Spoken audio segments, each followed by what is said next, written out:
দেখি দিদি, তুমি তো দেখছোই আমি বিছানা চাদর পরিষ্কার করছি। তোমাকে এখনই এসে থালা বাসন পরিষ্কার করতে হবে নাকি বলো তো? বাড়ি এটা থালা বাসন সকালে পরিষ্কার করবো না তো কখন করবো শুনি? তুই তো পরে কাপড় চোপড় পরিষ্কার করতে পারিস, এখনই তোকে আসতে হবে? বাড়ি সকালে রোদ চলে গেলে আমি কখন রোদে কাপড় শুকাতে দিব শুনি? মদন, ময়ূরী, তুই আবার কোথা থেকে এলি? তোকে আবার এখন গা থেকে গোসল করাতে হবে? তুই তো দেখছি পানি আরো অপরিষ্কার করে দিচ্ছিস। বাড়ি যা গরম পড়েছিল রাতে, আমার লালি তো গলাতে ঘুমাতেই পারেনি, তাই এক্ষুনি আমি আমার লালিকে গোসল করাবো। তাহলে যা, তুই কে সাঁতার কাট, তোকে কেউ কিছু বলবে না। অযথা ঝগড়া করছি কেন আমরা? নদী তো অনেক বড়, সবাই একসাথে কাজ না করে দূরে দূরে গিয়ে করলেই তো হয়। তা ঠিকই বলেছিস টুনি, যা লালি দূরে গিয়ে সাঁতার। দূর থেকে কি ভেসে আসছে ওইটা? মনে হয় কোনো কলা পাতা, কিন্তু এমন নীল কেন? ওরে বাবারে, আমার তো দেখে কেমন ভয় লাগছে। আমি শুনেছি নদীতে নাকি ডাইনি রাক্ষসী ভেসে আসে। আহা ময়ূরী দিদি, আজেবাজে বকো না তো। ওই দেখো, নীল কলা পাতায় কোনো পাখি ভেসে আসছে, আমাদের দিকে ভেসে আসছে মনে হয়। ওরে বাবারে, সত্যি তো কোনো পাখি এসেছে। ওরে টনি, তুই থাক, আমরা পালাই। এই পাখিটার তো দেখছি পায়ে সাপে কেটেছে, এক্ষুনি ওঝাকে ডেকে নিয়ে আসতে হবে। আমি কোথায়? কোথায় আমি? তোমাকে সাপে কেটেছিল পাখি, আর তোমাকে কেউ নীল কলাপাতায় ভাসিয়ে দিয়েছিল। আমি ওঝা এনে তোমাকে সুস্থ করলাম। এখন বলো তো তুমি কে? আমি কাকুলি।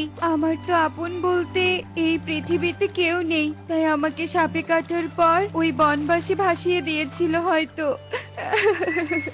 আহারে কেঁদো না তুমি, আমারও মেয়ে ছাড়া কেউ নেই। তুমি আমার সাথে চলো আমার বাড়িতে। যতদিন না সুস্থ হচ্ছ ততদিন আমার সাথে থাকবে। কি মা, তুমি কাকে সাথে করে নিয়ে এসেছো? এই হলো তোর নতুন মাসি রে মা, আজ থেকে আমাদের সাথেই থাকবে। টুনির কথা শুনে টুকি ভীষণ খুশি হয় আর আনন্দে আত্মহারা হয়ে যায়। তোমার বাড়িটা ভীষণ সুন্দর টুনি। হ্যাঁ দিদি, টোনা আমাকে বানিয়ে দিয়েছিল। এখন তুমি বিশ্রাম নাও তো, অনেক ক্লান্ত তুমি। আয় টুনি, শোন, সাইডে আয়, তোর সাথে আমার কথা আছে। হ্যাঁ রে টনি, এই কাকুলি কি এখন থেকে তোর সাথে থাকবে নাকি? এই কাকুলি দেখছি তোর সাথে ঘুরে বেড়াচ্ছে। আসলে দিদি, ওর আপন বলতে কেউ নেই, তাই আমি আশ্রয় দিয়েছি। জানোই তো, একজনের বিপদে অন্যজনের পাশে দাঁড়ানো উচিত। তাই বলে অপরিচিত কাউকে আশ্রয় দেওয়া ঠিক না টনি। এই পাখি যদি তোর বা আমাদের কারো কোনো ক্ষতি করে তখন কি হবে? তুমি এত ভেবো না তো, কোনো খারাপ কিছু হবে না। শুনতো না। টনি, আয় টনি, শুনে যা দোকানে। হ্যাঁ দাদা বলো, তোর যে বাকির খাতায় নাম হয়েছে তা তুই কবে শোধ করবি শুনি? অনেক টাকাই তো হয়ে গেছে। আমি তো তোমার থেকে বাকিতে কিছু কিনিনি দাদা। তোর বাড়ির কাকুলি পাখি কিনেছে, তোর নাম করে তো আমার থেকে খাবার নিয়ে যায়। বুঝেছি, তুমি চিন্তা করো না দাদা, আমি ঠিক টাকা পরিশোধ করে দিব। আরে টুনি, কি হয়েছে তোমার? তোমার কি মন খারাপ নাকি? বলছিলাম কি দিদি, তুমি তো এখন আমার সাথে কাজ করতে পারো। আমি রোজ তোতা দাদার জমিতে কাজ করতে যাই, তুমিও আমার সাথে যেতে পারো। আসলে টুনি, আমার শরীরটা এখনো অনেক অসুস্থ। আমি মনে হয় কাজ করতে পারবো না এখনো। আমি আরো কদিন পর কাজ করব। উফ বাবা, আমার মাথাটা কেমন ঘুরছে। ঠিক আছে দিদি, তুমি চিন্তা করো না। ঠিক আছে দিদি, আমি রান্না করছি, তুমি বরং বিশ্রাম নিতে থাকো। মা টুকি, আমার ক্লান্ত লাগছে, আয় মা, আমাকে একটু সাহায্য কর। না না, এই টুনি দেখছি বড্ড বার বেড়েছে। এতদিন তো অসুস্থ ছিলাম বলে ছাড় পেয়েছি, কিন্তু এখন কি করে বসে বসে খাবো? টুনি তো রোজ রোজ আমাকে কাজ করার কথা বলছে। এভাবে আরাম করে শুয়ে বসে থাকা মনে হয় আর হবে না। আরে টুনি, এভাবে আর কতদিন কাকুলিকে বসে বসে খাওয়াবি শুনি? এবার তো কাকুলিকে পরিশ্রম করতে বল। তোরও তো একটা মেয়ে আছে, আশ্রয় দিয়েছিস জন্য কি খাবারও খেতে দিবি? আসলে দিদি, কাকুলি দিদি তো অসুস্থ, তাই কাজ করতে পারছি না। তবে কাকুলি দিদি আমাকে বলেছে সুস্থ হলে ঠিক কাজ করবে।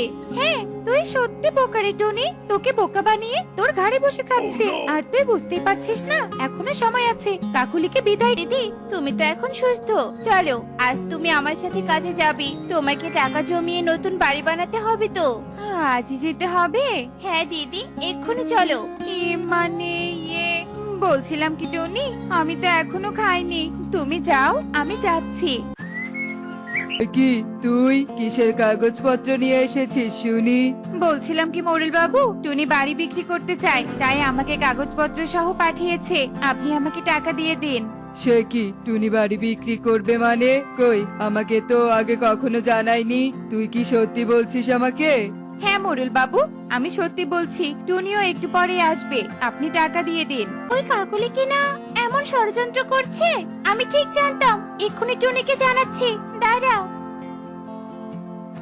এই, টুনি, তুই এদিকে কাজ করছিস, ওদিকে তোর সর্বনাশ হয়ে যাচ্ছে। শীঘ্রই চল আমার সাথে। এই কাকুলি দিদি, তুমি কিনা আমার বাড়ি বিক্রি করছো? তোমাকে একদিন আমি সাহায্য করেছিলাম, আশ্রয় দিয়েছিলাম, তার প্রতিদান তুমি আজ আমাকে দিলে। আসলে টুনি, না না না, না মানে ইয়ে।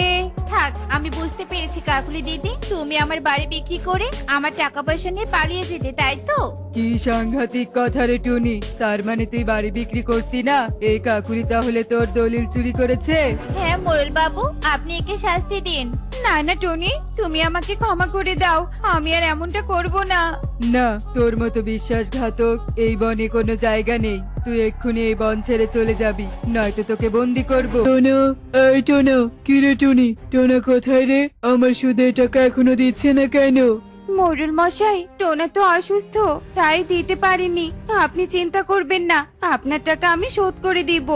এই কথা টোনা অনেকবার বলেছে, কিন্তু দেয়নি। আর তুই একটা মেয়ে হয়ে মোড়ল মশাইয়ের টাকা কিভাবে দিবি শুনি? আমি এত কিছু বুঝি না, আমার টাকা পেলেই হলো।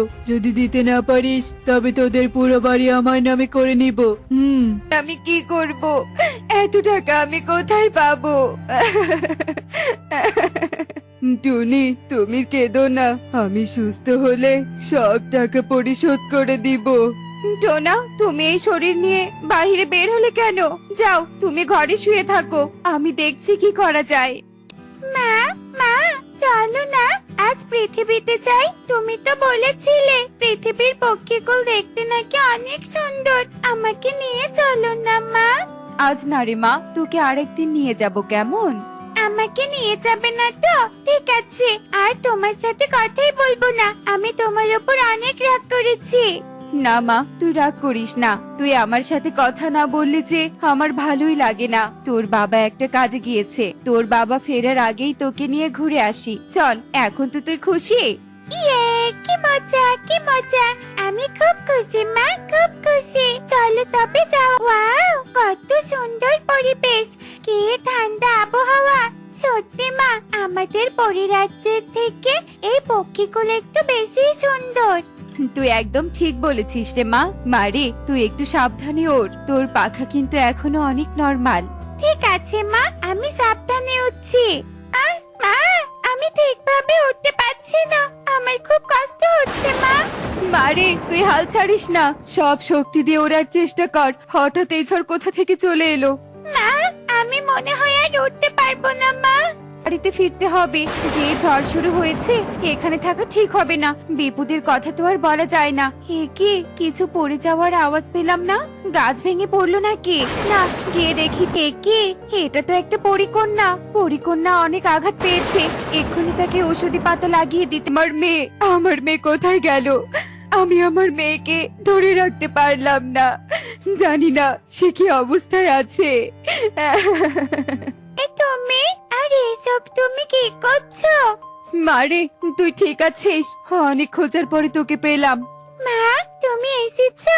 দেখো না, উনি আমার পাখায় কে জানি দিচ্ছে। উনি হয়তো কোনো খারাপ উদ্দেশ্যে এসেছে। বিশ্বাস করো, আমি কোনো খারাপ পাখি নই। তোমার পাখাতে তুমি অনেক আঘাত পেয়েছো, তাই ভালো করার জন্য আমি ঔষধি পাতাগুলো লাগিয়ে দিচ্ছিলাম। তুমি তো তাহলে অনেক ভালো পাখি। আমি না বুঝেই তোমাকে সন্দেহ করেছিলাম। কোনো ব্যাপার না পরিকন্যা। যাই হোক টুনি, তুমি আমার মেয়েকে সাহায্য করেছো, অন্য কেউ হলে এড়িয়ে যেত। তোমাকে অসংখ্য ধন্যবাদ টুনি। ঠিক আছে পরি, আমি তবে আসি। দাঁড়াও টুনি, এই নাও টুনি নীল ভুট্টা। নীল ভুট্টা? এটা দিয়ে আমি কি করব? এটা হচ্ছে জাদুর ভুট্টা। তুমি এই ভুট্টাতে ছুঁয়ে যা চাইবে তাই পাবে। তোমার সব মনের ইচ্ছে পূরণ হবে, কিন্তু একটা জিনিস মাথায় রেখো, কোনো কিছু লোভ করে চাইবে না, নয়তো তোমার যে কোনো ক্ষতি হতে পারে। ঠিক আছে পরি, তোমাকে অসংখ্য তোদের অনেক উপকার হলো টুনি, তুমি প্রথমেই মোরল মশাইয়ের টাকা শোধ করে দাও কেমন? এই, মোড়ল মাসে আমার কাছে অনেকগুলো সুদের টাকা পাবে, তুই কি আমাকে কিছু টাকা দিতে পারবি? নিশ্চয়ই পারবো, কিন্তু আমাকে কথা দিতে হবে কারো কাছ থেকে ধার নিবে না আর সুদও দিবে না। আমি তোকে কথা দিলাম, আমি আর কারো কাছে সুদ নিব না আর কাউকে দিবও না। ঠিক আছে কবুতর দাদা, এখানে সব টাকা আছে। চলো টুনি, বনে সবার বাড়ি বাড়ি ঘুরে আসি, যার যেটা প্রয়োজন হবে তাদের সেটা দিয়ে আসবো। তুমি কথাটা মন্দ বলেনি তো না, চলো তবে যাই। বৃদ্ধা মাসি, তোমার কি লাগবে আমাদের বলো, আমি তোমাকে তাই দিব। আমি আজকে সারা দিন কিছুই খাইনি, যদি কিছু খাবার দিতি তবে অনেক উপকার হতো। আচ্ছা, আমি তোমাকে এক্ষুনি খাবার দিচ্ছি। নীল ভুট্টা, তুমি এই বৃদ্ধা মাসিকে অনেক মজার মজার খাবার দাও। আশীর্বাদ করি, তোরা অনেক অনেক সুখে থাক।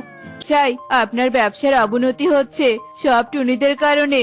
আমি এটাও জানতে পেলাম টুনিদের কাছে নাকি এক জাদুই নীলভুট্টা আছে, সেই নীলভুট্টার সাহায্যে মনের সব ইচ্ছা পূরণ হয়। টুনিরা আমার ব্যবসায় লালবাতি জ্বালিয়েছে, এর প্রতিশোধ তো আমি নিয়েই ছাড়বো। একদম ঠিক বলেছেন, সুদে আসলে সব তুলে নিবেন।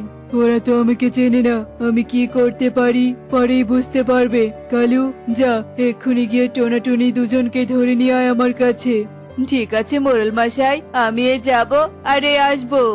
টুনি, টোনা, তোদেরকে মোরল মশাই ডেকেছে, চল তোরা আমার সাথে। মোরল মশাই আমাদের ডেকেছেন, কিন্তু কেন? কিসের জন্য ডেকেছে গেলেই বুঝতে পারবি। এখন কথা না বাড়ি আয় আমার সাথে। মোড়ল মশাই, আপনি আমাদের ডেকেছেন? তোদের কাছে নাকি নীলভুট্টা আছে, ওটা তোদের কাছে থাকার যোগ্য নয়। নীলভুট্টা আমাদের মতো ধনীদের কাছে থাকার যোগ্য, ওটা আমাকে দিয়ে দে টুনি। কিন্তু মোড়ল মশাই, আমরা তো এটা দিয়ে বনের সবার উপকার করছি। এত কথা আমার পছন্দ না, দিতে বলেছি দে। ঠিক আছে মোড়ল মশাই, এই নিন ভুট্টা। নীলভুট্টা, তুই আমাকে অনেক অনেক ধন সম্পদ দে। ওরে মারে, মরে গেলাম রে, মরে গেলাম, আমাদের বাঁচাও, বাঁচাও আমাদের। অনেক অন্যায় করেছিস, অন্যের কাছে জুলুম করে সুদের টাকা নিতি, আর আজ লোভে পড়ে টুনিদের সম্পদ নিয়েছিস। তোদের এই অন্যায়ের শাস্তি হচ্ছে এতদিনে যা টাকা জমিয়েছিলি সব পাথর হয়ে যাবে। বেশ হয়েছে, এটাই ওনার উচিত শিক্ষা। হায় হায় রে, এ আমি কি করলাম? আমার সব জমানো সম্পদ পাথর হয়ে গেল, কেন যে এই অন্যায় কাজ করতে গেলাম?